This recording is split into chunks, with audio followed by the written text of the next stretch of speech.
Olá, caros alunos. Iniciemos mais uma aula de Filosofia do Direito.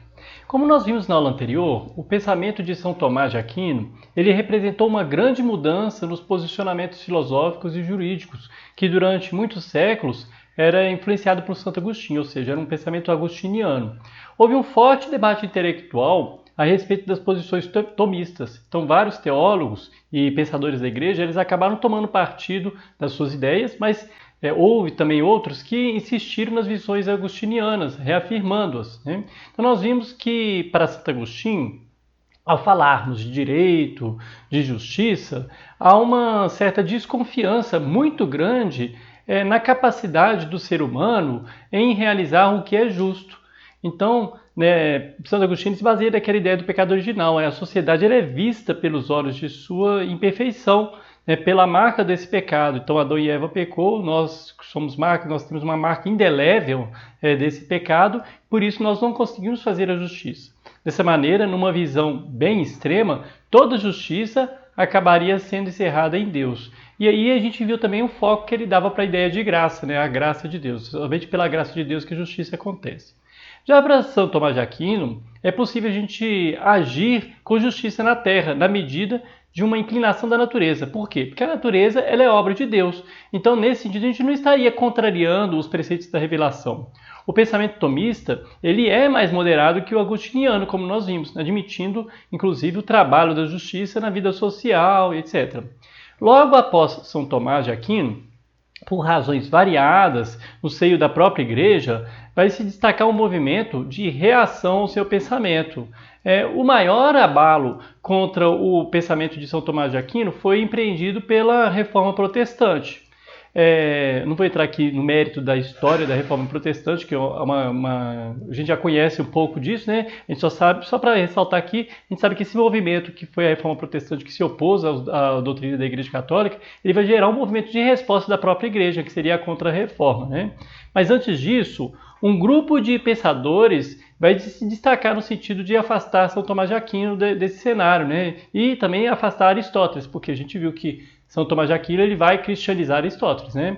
E vai resgatar de algum modo uma inspiração agostiniana, ou seja, vai voltar lá no tempo, né? Antecipando ainda que involuntariamente o protestantismo, do qual eu acabei de falar. Então, esse movimento ele acabou ficando conhecido como nominalismo. Nós vamos ver por quê. E ele teve como principal representante o filósofo Guilherme de Ockham. O pensamento de Guilherme de Ockham ele é bastante peculiar dentro da trajetória da filosofia medieval. Ele era franciscano.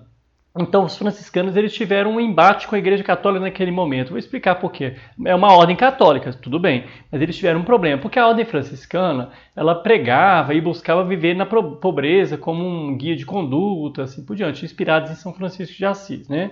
Os membros da ordem eles não possuíam bens materiais e eles inclusive incentivavam exatamente isso, não ter bens materiais, mas com o tempo eles acabaram tendo problemas porque eles foram adquirindo, entre aspas, né? Eles foram ganhando, né, bens que foram doados à ordem. Os seus membros, eles precisavam de lugares para morar, então eles moravam em prédios, eles habitavam em prédios, eles vestiam, eles comiam, eles precisavam de sobrevivência, né? Então, por causa desse uso regular, eles acabavam precisando desses bens, mas eles rejeitavam a possibilidade de ter a propriedade deles.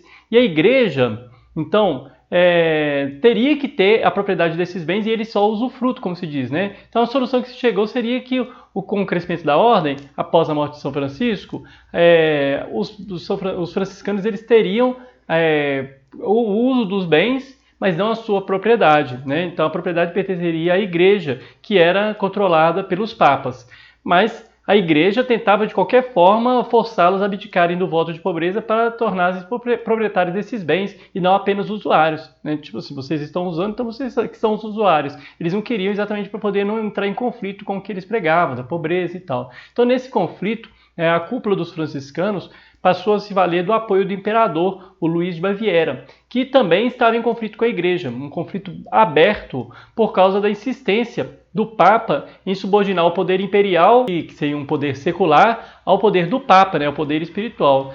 Guilherme de Ockham ele vai se voltar contra o Papa até nisso, né? Ele vai afirmar que o poder imperial ele não depende da determinação da Igreja, então é um poder que é independente. Com isso ele vai abrir as portas, né, para uma legitimação do poder secular, ou seja, a gente pode ter nesse momento então uma antecipação entre a separação de um lado a Igreja e do outro o Estado, ou se a gente preferir, uma separação entre o poder espiritual e o poder temporal, né? A gente lembra um pouco também de Santo Agostinho, quando ele falava da cidade de Deus, cidade dos homens, né? Mas até esse momento, gente, mais de 1000 anos depois, eles ainda estavam nessa polêmica, né? O Papa ele é subordinado o rei ele é subordinado ao Papa ou não é? O poder dele vem do Papa, não vem? Então, no que tange ao aspecto político, ou melhor, jurídico, Ockham ele vai defender uma estrita subordinação às normas, em detrimento de uma apreciação da natureza das coisas.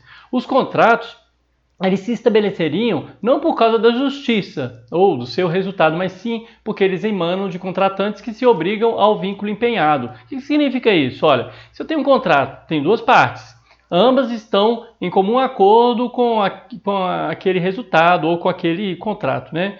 O resultado, ele deve ser a obediência ao contrato, né? Então todos têm que obedecer ao contrato, mesmo que algum deles tenha tido uma vantagem no final das contas. Um furou o olho do outro, mas houve um contrato, não houve? Houve uma concordância. Então a obediência ela tem que ser feita nesse momento, ser realizada. Do mesmo modo, no plano teológico, o Ockham ele vai defender contra São Tomás de Aquino que não se segue as leis de Deus porque elas sejam boas, racionais ou que tenham implicações valiosas, mas sim porque nós devemos aceitar uma determinação normativa que é imposta por Deus. Deus determinou e eu devo cumprir, né? Então, até um pouco estranho ele defender isso, porque é como se você pensasse que Deus pudesse criar leis injustas, né? Ou que ele acaba, de uma certa maneira, antecipando o juspositivismo moderno, né? Por quê? Porque ele vai afastar aquela ideia de natureza da lei, você tivesse uma essência da lei que teria que ser buscada, né? No plano filosófico, a implicação do pensamento de Ockham é ainda maior. Ockham é um dos mais importantes defensores de um movimento filosófico que eu acabei de falar, que é o nominalismo. Essa corrente ela vai se opor à tradição aristotélica e tomista, que se poderia chamar de realista, né? Para Aristóteles, a natureza das coisas ela revela muito mais do que a coisa em si. Quando a gente observa um ser humano, por exemplo, para Aristóteles, né? A gente observa o ser humano. A gente sabe, ao observar o ser humano, que ele teve um pai, que ele teve uma mãe. Então, há uma noção de filiação que está intrínseca à natureza do ser humano. Então, há um homem concreto e ele pertence a uma universalidade, a dos filhos, né? Então, os nominalistas, eles chamam esses conjuntos de atributos e relações que se dão à natureza por universais. Daí, eles empreenderam o que a gente chamou de querela dos universais. Eu já falei um pouquinho sobre isso em uma outra aula, né? Sobre a polêmica dos universais, etc. Então ali eu falava o que seria essa polêmica. Aqui eu não vou adentrar nisso não. Por hora, a gente só vai pensar o seguinte, olha, Ockham, como nominalista, ele vai se revoltar em considerar a natureza dotada de atributos que não lhe são próprios. Então, um indivíduo, para Ockham, é apenas um indivíduo e não se somam ao conhecimento desse indivíduo esses outros atributos que eu estou falando, né? Esses outros dados específicos, como filiação, paternidade, humanidade, porque eles são atributos chamados universais e não são específicos daquele ser. Então, são atributos universais. Então, isso aí por isso que fala nominalista, porque os nominalistas, filiação não é um conceito que se vê intrinsecamente na natureza das coisas em si. É apenas um nome, né, que denota uma certa relação.